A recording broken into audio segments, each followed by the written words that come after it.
Hello, listeners. Welcome back to Cynthia at the Table. I'm your host, Cynthia. A year ago, almost to this very day in this month, we launched the Cynthia at the Table podcast to offer advice, encouragement, mentoring, and leadership coaching to our listeners in their professional and personal endeavors. Even with it being an unprecedented and historic time in our history, and in the face of many challenges, we had a remarkable first year with Cynthia at the Table. There were 14 episodes where we touched on crucial topics such as self-care, faith, family, and friends, and managing through diversity, just to name a few. We had some amazing special guests who provided their expertise and words of wisdom, and there was lots of fun along the way. We want to share with you some memorable moments from season 1, so let's take a look. Hello, and welcome to the launching and first edition of Cynthia at the Table. I am Cynthia McCoy-Miller, and I'm here today with some of my colleagues, sister friends, and co-hosts. We are looking forward to the launching of this podcast to use our collective journeys, experiences, and stories as a platform to promote, inspire, and provide others with information and tools to help them grow and elevate, both professionally and personally. I am so very grateful to be at the table with my extraordinary co-hosts and to be sharing my journey with all of you. Today's episode is all about Black history. What does recommitment mean to you? For me, it is as simple as your memory. My family, teachers, Sunday school, my church, even my nosy neighbors. All of the people who truly cared for me and about me. Recommitment means redefining our priorities, our needs and goals in the community to ensure that we are represented, empowered, and valued as Blacks in America and human beings in general. It's about having a newfound hope that things will get better, and we certainly couldn't lose sight on the cause. Although sometimes this is hard, but we gotta stay focused, even when it doesn't seem there's no hope. Now, as a professional woman, mother, and grandmother, I am now aware and have a better understanding, and it is important to me to have this platform to seek answers and make a difference. I hope you are all in a comfy place or somewhere relaxed, because today's episode is all about self-care. Self-care is about being good to yourself so that you can continue to be good to others. What does self-care mean to you? For me, it's all about taking care of myself and my well-being. My self-care is my me time. Self-care for me is being in tune with my individual needs. For me, self-care is a necessity. It is a form of decompression from those long days. I also view self-care as an opportunity to get better in tune with your body. Healthcare is so vital to your self-care. Self-care may take some time getting used to, as many of our lives involve caring for and meeting the needs of others. But remember to take some time to shut down and or balance the stressors of the day and actively engage in some healthy lifestyle regimens. And thank you for tuning in to our special episode, COVID-19. The coronavirus is sweeping through our communities, our cities, our country, our nation. We are being put to the test on all levels in a way that I'm sure none of us could have imagined during our lifetime. Just seeing the calamity of this crisis and what it has done and is doing to our communities creates a lot of concern and worry.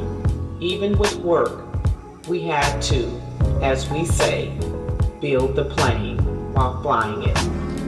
In the midst of all of this, we are coming together as a nation to do some great work. It is the absence of preparation that causes us to become anxious and worry. If we want to stop the spread of the virus and save our lives, we must not succumb to the pressures. Hello, everyone. Welcome back to Cynthia at the Table. I am your host, Cynthia, and I have my co-hosts, Angela, Arena, and Candace. And we're in the Pike 5x5. We're in for a special treat today. This episode is all about Mother's Day. Mother's Day is very near and dear to my heart, as I know it is for so many of you. Well, hello, this is Angela Parks Pyle, and we are at the table. Happy Mother's Day to all of you wonderful mothers out there. A love letter to my mother, my best friend. Words cannot begin to express what you meant to us. You were the wind beneath our wings, the air we breathe. It was from you that we learned to think, feel, imagine, and believe in ourselves. You were our home, our family. You alone kept us together. You spent your entire life ensuring that our lives were wonderful, and you made it your business to mitigate any problem or discomfort. You made sure that your children were the best and had the best. You were our everything. You left a legacy of love. As your daughter, I will forever be grateful to God for blessing me with the world's greatest mother. You were my first best friend. Hi, listeners. This is Arena with Cynthia at the Table. As I think and reflect on how special my mom is to me and how I would describe her, I am reminded of her character and that she is a virtuous woman. She's a loving wife, mother, grandmother, sister, aunt, and she's my best friend. She's trustworthy. She cares and helps others. She's very supportive of our family. She's respected and is loved by others. She's smart. She teaches with compassion and listens with understanding. She's wise. She's beautiful. And she's a true woman of God. And that's my mom. I love you, Mom. Happy Mother's Day 2020. Hey everyone, this is Candy Girl. I am grateful to be at Cynthia at the Table to talk about the special woman who brought me into this world. Mother's Day has a special place in my heart because my mom has been my backbone since day one. She has been my rock, shelter, cheerleader, supporter, and disciplinarian throughout my life. Oh yes, Mama could put a good whooping to the backside when you got out of line. But all of the structure, tough love, and experiences has helped to mold me into the woman that I am today. That is why I can never look back on my life and regret, because I know that as a single mother, my mom did her damn best to raise me, teach me right from wrong, and most importantly, teach me to fear and love God. So for me, Mother's Day goes beyond the second Sunday of every May. It goes beyond those fresh bouquet of roses and decadent chocolates. Mother's Day means spending time with her. It's calling her on the phone. It's sending her text messages saying, I love you. It's going over her house to see if any work needs to be done, or just simply hanging out and watching a movie. I am blessed to have my mother still here with me. So until I take my last breath, I want her to know that I thank her and I love her. Special guest, Pastor George Thompson, Dr. Alan Michael Graves, and Pastor Larry Weaver. Today, we are celebrating and honoring the special fathers in our lives. We had an awesome Mother's Day episode, and given the equal importance and role the fathers have in our lives, you know we had to come back for an episode dedicated solely to the dads out there. Based on your life journey, upbringings, and experiences, what is the role of a father to you? It's a great question. And being a father, I look at it in three areas. The first is that I want to be I think the role of a father is to be a protector. And the second is to be a leader. Also, you see I'm a little biased in the area of finances. And then the third area that I'm doing now is modeling. You want to model behavior to your children. So the role of a father to me is more than just a provider, right? So for me, not having a father myself, I think it's important that fathers are mentors. And more importantly, they're nurturing. And nurturing in ways that hasn't been seen in the past. Usually mothers are associated with nurturing. But I think today we realize, and I know personally, that me as a father, not only am I a provider, I'm a nurturer as well. Well, I feel basically as my role as a father, I feel is threefold. I feel my role with my family as a father and as also as a husband, to be the priest and the provider and the protector. I feel I should be the spiritual nurturer with our children, and also I feel that I should provide for them. Welcome back to Cynthia at the Table. I am your host, Cynthia, and we're in the Pike 5x5. I also want to welcome everyone to August 2020 represents my 40th career anniversary with the County of Los Angeles. It is only by the grace of God, hard work, dedication, and commitment that has brought me this far and to this pivotal moment in my career journey. I was a young woman, about 18 years old, straight out of South Central Los Angeles, walking into this big government agency. I remember thinking, what is this all about? At that time, I didn't quite know what my contribution would be, but because of my history, both personally and professionally, me being a part of this work meant something different. It felt different. Whatever it was, I wanted it to be meaningful and impactful, and I wanted to bring about positive change. You see, I knew early on that I wanted to make a difference in the lives of the children and families in my community and of others. So to all of you listening, stay encouraged. Regardless of your current circumstances, your career journey, or where you are in life, you must stay strong and maintain hope. And know that with faith, family, friends, hard work, determination, and most of all, belief in yourself, you will achieve your goal. At Cynthia at the Table, we want to keep the celebration and momentum going for the month of August and have some straight talk. I look forward to sharing this special month with all of you. Definitely stay tuned, as you don't want to miss out on any of the good table talk. And remember, leaders become great not because of their power, but because of their ability to empower others.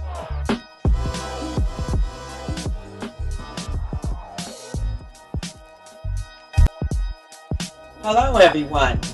Welcome back to Cynthia at the Table. I am your host, Cynthia. As I continue to celebrate my career anniversary month, over the next couple of weeks, I am sharing some of my nuggets I have collected through my journey, starting from the bottom as a clerk up to my current senior executive level position. I am currently charged with providing executive leadership and management oversight for a collection of administrative and non-casework operations, consisting of over 1,300 staff. While I have always coached, mentored, and transferred knowledge to elevate my team and others, at this juncture in my career, I believe that the sharing of this knowledge and information with the next generation of leaders is also paramount. Equally important, during this time of pandemic, in our new normal, there is an increased emphasis on telework and virtual work environments, and having a structured management system and format, including some useful tools, are essential. The focus is on some fundamental management practices, techniques, and tools I think will aid you on how to effectively manage and supervise in whatever chosen field you are in and are pursuing. All great leaders know that you are only as good as your team. I learned early in my career that my success is my team's success and vice versa. It is our collective efforts, combined strength, and commitment that provides the biggest impact. Align yourself and the work of your team with the expectations of your bosses, as well as with those of your organization. This will go a long way in becoming an effective boss and leader. I hope the information shared and these fundamental management tools have been helpful and will aid you in continuing to reach your leadership.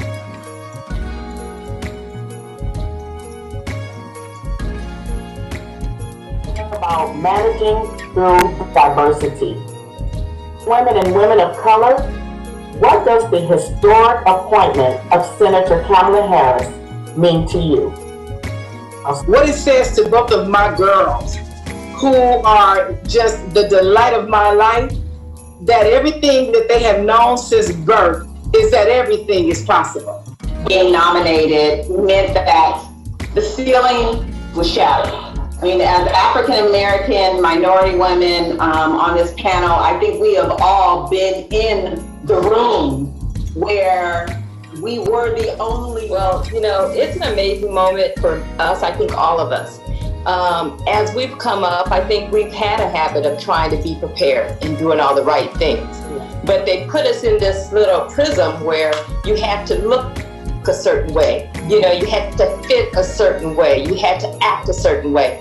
And unapologetically, she is coming out and said, take me for all my greatness, all of my heritage, all of my background. Here I am, and I am deserving. And that's what it's so my colleagues have said in terms of there being a true cultural shift in America.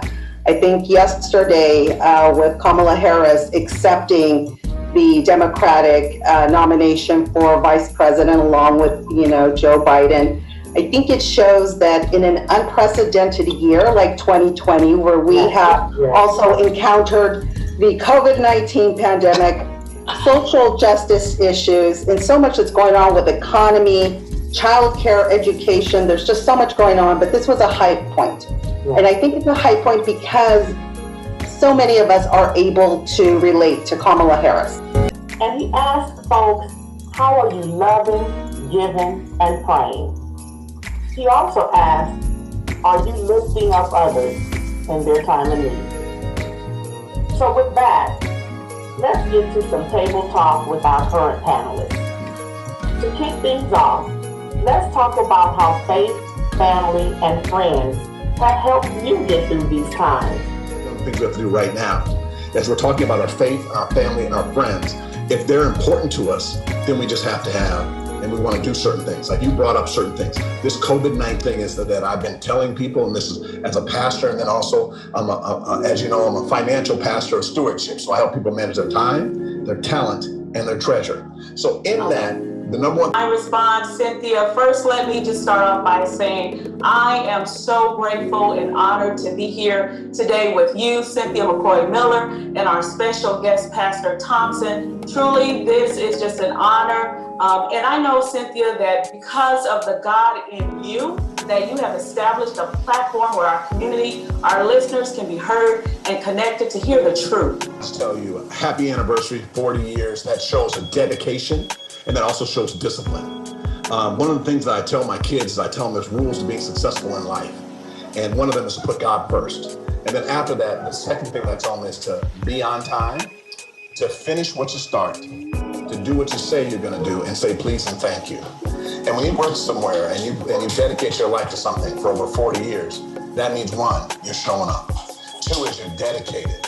And then it shows a standard of excellence that you have done. And I just want to let you know I'm going there. Today, we are going to be talking about self-care and what that means, looks like, and feels in this new normal. When the day ends, I literally put my work cell phone under the couch. I put it there. It doesn't go to my room with me.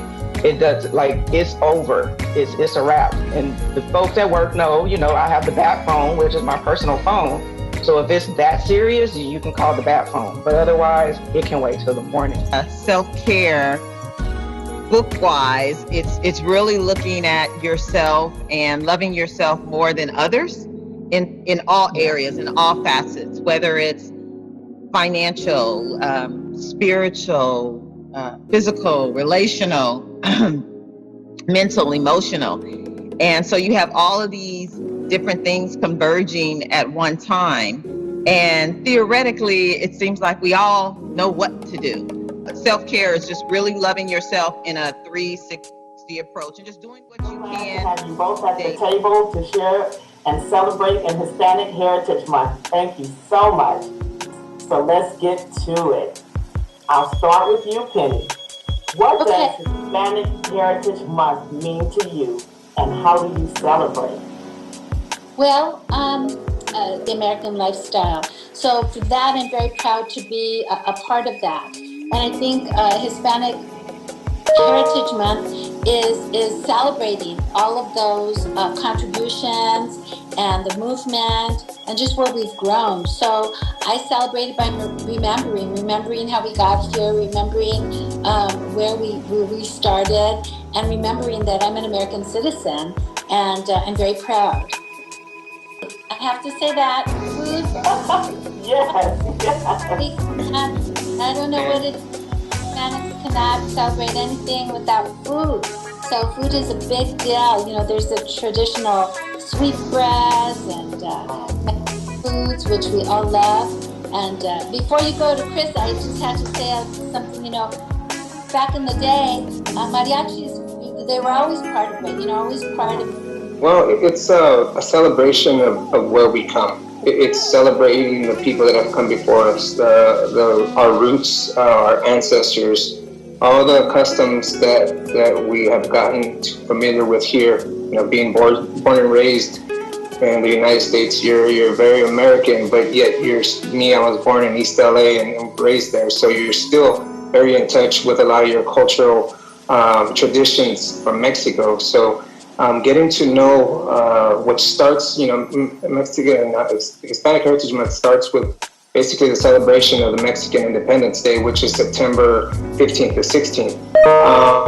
So you start, you know, the revolution, and you know, you realize that it wasn't about Cinco de Mayo. You know, when we were growing up, it was Cinco de Mayo celebrations with also help, you know, getting in touch with your culture, and that's how I learned the passion for mariachi music and the customs. Let's talk about the history of mariachi, which both of you touched on. Chris, while you're here, not trying to put you on the spot, you know, but maybe just a little bit. The Cynthia at the Table listeners a little taste of your mariachi skills. Let's give it a little shot. Okay. Bésame, bésame mucho, como si fuera esta noche la última vez. Bésame, bésame mucho, que tengo miedo perderte después. Hello, everyone. Welcome back to Cynthia at the Table. I am your host, Cynthia, and our team is rocking the boat today. We at Cynthia at the Table are doing our part, and we want to continue to encourage all of you as well to get out there, show up, and vote this year. Now is the time to be impactful and purposeful. As the great Reverend Dr. Martin Luther King Jr. said, the time is always right to do what is right. Let's get out there and vote.